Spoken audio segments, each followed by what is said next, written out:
መገናኛ ቅድም በዚህ ነው የመጣሁት። አረ ወጥቻለሁ።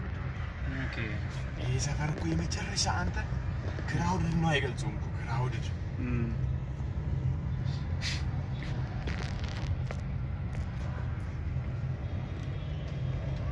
ኦኬ እኔ እና ማለት ነው ኑሮ በጣም ነው የተመቸኝ። እኔ አሁን ተመልሼ በቃ የኢንቨስትመንት መሬት እየፈለኩ ነው እዚህ አካባቢ።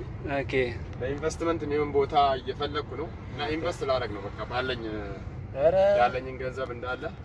ለምን በትሪሊየን አይሆንም እዚህ ኢንቨስት ማድረግ? ለምን መልቲ ትሪሊየን አይሆንም? በቃ ኢንቨስት ነው ማድረገው። ምክንያቱም ሸገር እንደዚህ ካማረች አዲስ አበባ እንደዚህ ቢዩቲፉል ከሆነች ምንም እኛ ለገንዘብ አንሰስትም። ብዙ ቢሊዮንና ትሪሊየኖችን ለማውጣት ምንም ወደኋላ የለም በለ። ለምን 1.2 ትሪሊየን መልቲ ትሪሊየን ነው። ትሪ ስለ ደግሞ የመመገቢያ ትሪ እንዳይመስል። አይ አውቃለሁ።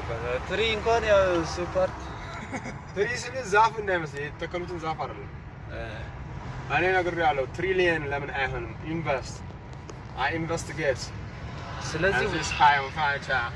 I live in እዚህ ጋር ቀበና ነው። ቀበና ቢሻን ቀበና። I am happy. I'm very happy. This country is very very beautiful. Yeah.